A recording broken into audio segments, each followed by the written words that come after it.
Well, we're back. I'm Linda, I'm Andrea. and we're here to share some wonderful information today on success in women. But before we start, Andrea's got the tip of the day, or the tip of the week, I should say. Tip of the week, yes. Yeah. Well, I'm sure about this time of year, you are noticing ants around your patio door or in your home, or spiders.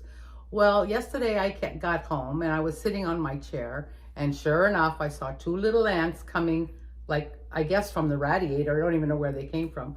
So what I've always done is I grab my water bottle and I put in about half water, and I drop in about 10 or 20 drops of pure peppermint oil, and you spray that everywhere. And your house smells beautiful, by the way, and those ants and spiders hate it. I haven't seen one yet. That's my tip. That sounds like a fantastic thing, because I know even at, I'm going to say my place in Florida, before I moved to the place that I'm in now, I used to have, little critters. And I was like, where are they coming from? That might have been something to try. I do it in Florida too, because supposedly they hate the smell of peppermint. Wow, and I love peppermint. Yes. Anyway, today we're going to talk about act as if, what? Act as if you already have that success, that promotion, that job, that date, that whatever it is that you're looking for. And one of the things that Andrew and I started this YouTube series back in January, and we're acting as if we're already there, that we're already successful. Yes, we're having fun. We're having fun. And you know what, ladies? It's having the confidence to go out and do it. Not to be perfect at whatever it is that you're trying to do, but act as if you're already there. Act as if you're already successful. And that's how I feel when we do these weekly episodes, Andrea. I feel like, we're helping a lot of women, and we're using the skills that we have to help other people. And we don't need to dwell on the things that we don't.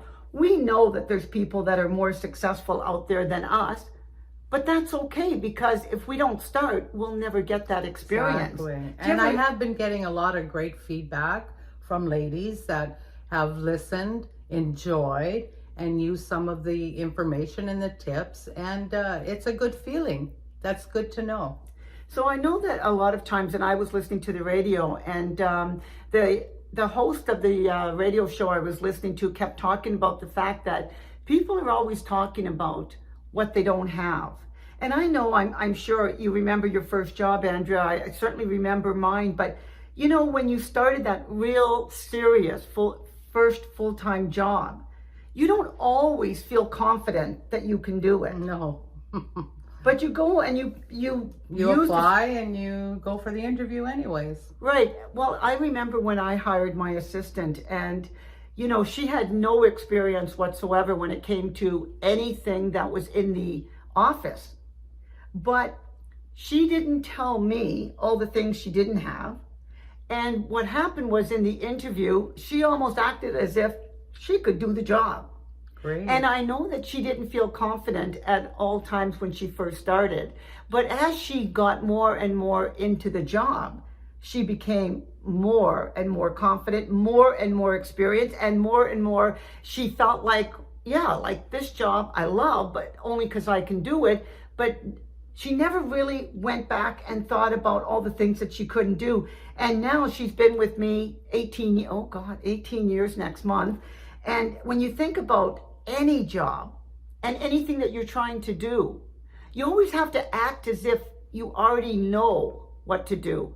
Because when you get it, you're going to get that experience.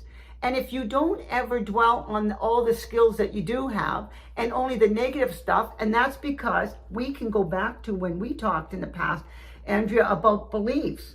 Right. What are your childhood beliefs? Right. What's holding you back? What's holding you back? Yeah. And so you have to rewire that brain to be thinking about what you know that you've got and what you can offer. Right. And that's the thing. Like, if somebody who is confident, feels comfortable in different situations, and they feel that, and they're teachable, you can put that across to a future employer or whatever. When I went for my first interview, sick as a dog, like I've said before, but I felt confident that I could do whatever she wanted me to do. And I had no idea what the steel business, it was a man's world, but she was a woman. And I felt, well, hey, if she can do it, I can do it. And whatever she wanted me to do, she could teach me. And sure enough, you know, I got the job and I learned, and I was like number one in the job that she ever had, because I was willing to learn. I knew I could learn anything. It's interesting that you mentioned that, because when I was very young, first married, I ended up working in a department store, and my department was, believe it or not, the deli department. And there was always a competition between the deli department and the candy department, because candies always outsold deli. Believe it or not, right? And anyway, but when I got there, and I had zero experience in running a deli department, and I actually was hired to run the deli department because the lady that had been running there for years was off on a sick leave, and she at that point had said she wasn't coming back. So they had to hire a full-time person. Well, the two ladies that worked in the deli department along with me didn't want the job because they didn't want the responsibility. Wow. I'm like really, really green. I didn't have any experience back then except for waitressing. And this is before, because I went back to college after I got married. And so I hadn't even had the college diploma, nothing. I mean, they just hired me because they needed a body. They were desperate. They were desperate. And I was the desperation. And I was actually only in the deli department 3 months. I ended up getting laid off from that job. But what happened during the 3 months of my learning and applying the skills that I knew I did have, and one of the things was dealing with people, because you have to put people first if you want to serve. Customer service, yeah. Yeah, and it was all about service, right? And so what happened was we actually beat the candy on my 3rd month there. No way. We beat the sales of the candy department. Wow. And that had never happened before. And I said, awesome. You know, if I'm getting laid off, this was something to be proud of, because I'd only been there for 3 months. Definitely. But if you apply yourself, and if you apply the skills that you actually know you have, Yeah. then you can do anything. Yes. And when you talk about, you know, Andrea, your boss, you know, training you, and you were teachable, because that is number one. If you look at the skills that other people have and you say, oh, they've got all of this and I don't have it, and all you ever do is think about the things that you don't have, you're never going to develop the things that you need or to make stronger in those skills. And everybody has skills that they can apply, Yes. depending on what job you have. And it could be reasoning, problem solving, handling people, whatever it is. You're good with numbers. Yes, yes. So it's really important to constantly believe that you have the skills, or you will develop the skills so that you can actually do and get better at whatever it is.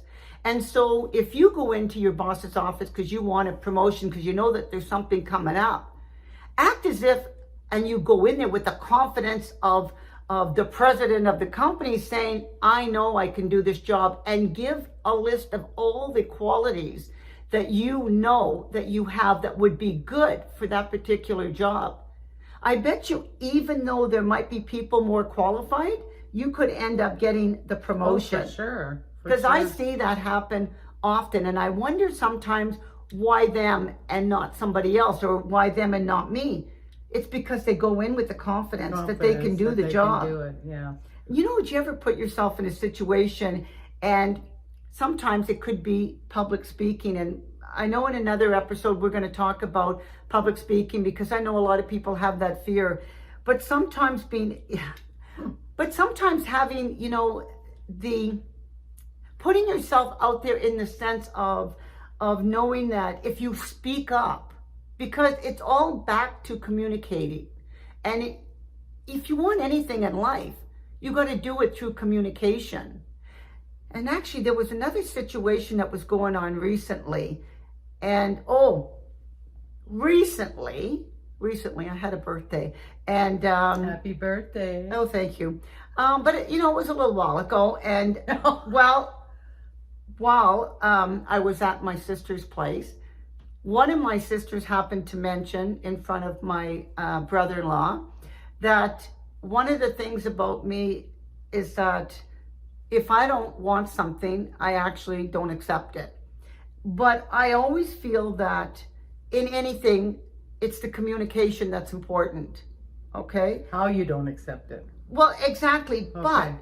But it was like one time for Christmas, my sister was going to give me a gift card, and it was for something I knew 100% I was not going to use. 100%. And I said to her, I don't want the card. I really appreciate that you thought of me, but thanks. I don't need it and I don't want it, but I would rather you took it back. And if you can use it, that's great. But I said, I cannot use it. And you might think with a gift card, well, you can use gift card, but not every gift card is a product or service that you will. That Because you some of them use, are exactly. generic, Yeah. and that's great. Yeah. This particular gift card was something that I could not possibly use. Really? Yeah, and at first she was offended, and she must have still been thinking about it because this is like way months later that she's bringing it up again. Oh. But I just said, I just want to be able to communicate with people honestly.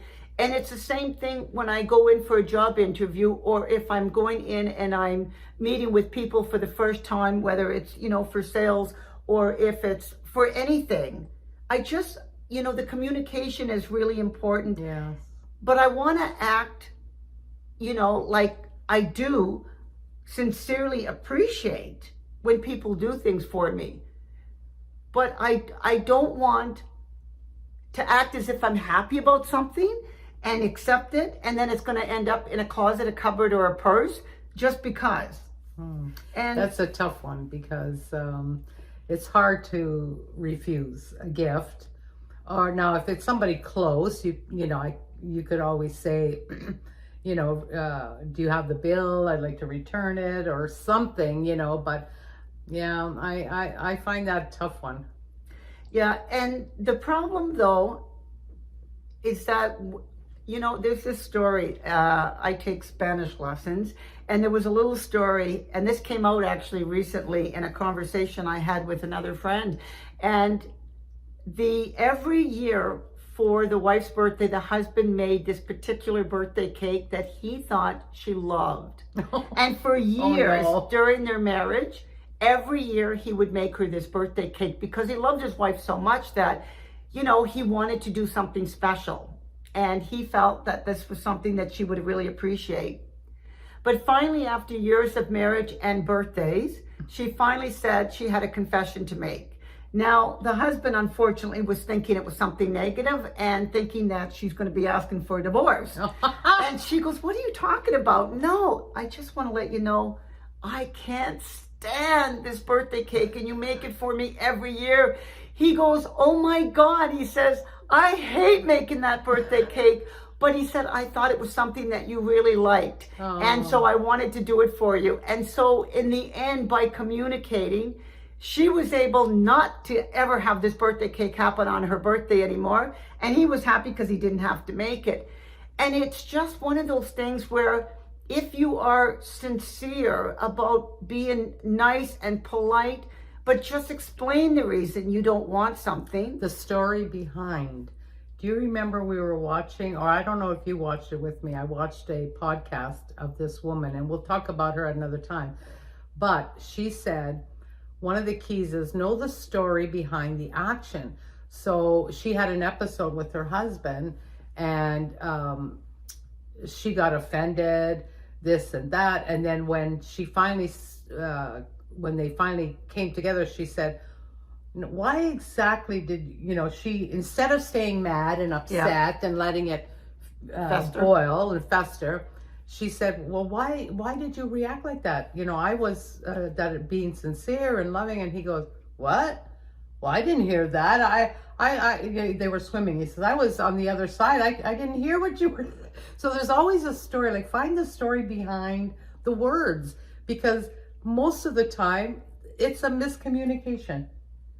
So you have to be confident in relationships all the time to be able to speak up for yourself and to find out what's going on. And I like the fact that in there, because we are talking about acting as if and having confidence and talking about that, and you mentioned the word confidence, because why do we always have to go back and think the negative? I know. It's not a It's negative. almost like we're wired that way, isn't Exactly. And you got to wonder, why are we wired? Why are we always thinking the worst? it? I don't know. And so even with my sister, being offended, because I guess she thought, well, this was a very thoughtful gift, and it was, but it was more thoughtful for something she would want. Yeah, not for you. No, and if she knew me well enough, she would know that it's not personal that I don't want this. It's not because she's given it to me, No. but I didn't want to act as if I really liked it. And wasted it. And that would be exactly it, Andrea, and wasted it because I could never have used it. And so Maybe I could have used it. I'll tell you right now, there's not a lot of people that could have, because it was for a service. Oh, And the service okay. was only for 6 months, Oh, and it was a service I already had. oh, And I'm like, so I can't use it again. I already Right. have this. And oh. even though she knew that, she still thought, well, you can still, have it. And I said, but it doesn't make sense. Why would I need it if I already have that service? And Yeah. I couldn't make her understand that. But the point is that communication and having the confidence to kind of talk through, I'll say, whatever the issue is. Right. And whether that, So it doesn't blow up into right. a family feud. But even, as I said, it could be with a relationship. It could be with, your boss, your yeah. colleagues. Mm-hmm. Because we all tend to want to think on the negative. Yes. For some reason, we don't let the confidence of whatever we are and who we are stand and say, no, I'm not going to look at this on the negative side. I'm going to look at the positive. They probably told me this because, and they come up with a positive reason. Right. And I think, and I was listening to a podcast early this morning, and it was this doctor who talks about rewiring the brain. And he said, when something negative is going on, he said, take a moment, think about it, let it really get to you, let it really sink in. Yeah. So then you can turn around and then rewire the brain to let it go. And when I thought about what he was saying, I remembered going through a program when I did some training with Jack Canfield. He talked about tapping. And when you tap, you're tapping different points and you bring out the negative. And so if you didn't have confidence about something, okay, maybe there's something from your childhood or whatever that you had when you tried to do something and then people made you feel bad. And now you're afraid that if you ever do something that you're going to be criticized or whatever. And when this doctor was saying about rewiring the brain, it made me think about tapping, and tapping helps you to rewire the brain, but you have to tap the negative and really get through the negative, all of these things. And you can Google tapping because it's a wonderful release when something is bothering you. I'll have to look that up. And then what happens is that you do the same point where you're going to tap, but now you're saying, no, I am good enough. I am smart enough. I have the qualifications to do, this job, or I'll say to have this relationship or whatever You might it look is. a little funny somewhere doing all this, but But you know what? If it works, wow. Exactly. And if you are anywhere in groups, especially I go to a lot of conferences and stuff, and now that things have opened up again. One time I was sitting, and I always like to sit close to the front when I want to hear the speakers, and I really want to see their facial expressions and stuff. Teacher's pet. Yeah, well, now that I'm not in school. But I noticed one time I was at a thing, and one of the pressure points is your wrist. and this person was there and he was tapping. So something was bothering this person. Wow. But he was tapping silently, but he was doing the tapping on his wrist. He didn't do all the other pressure points of tapping, but you could see that he was tapping to get rid of something. Wow. And it's really interesting. So sometimes if you don't feel confident, go into the tapping, because you always want to act as if you are qualified. Yes. You have, I'm What going to it say, takes. what it takes, the looks, the confidence, Yes. The Even skills. the skills, even before you have it, because you know Yes. what? Before long, you will have it. Yeah. You just have to be believing in yourself. Well, like the old saying, what I said many times before, if you believe you're only going to pass a test, you'll probably fail. If you believe you're going to get 100, you'll probably get close to it. You have to You'll ace it. believe that you Yeah. can do it. Yeah. Yeah. And actually, it's true. It's like one of those things where always believe more than enough. Exactly. That you have more than enough. Yes. Don't ever talk about the lack, just talk about the abundance of what you have. Absolutely. Anyway, so we hope you enjoyed this week's episode of Success in Women. Mhm. I'm Linda, I'm Andrea. and we'll see you next week. Bye, ladies.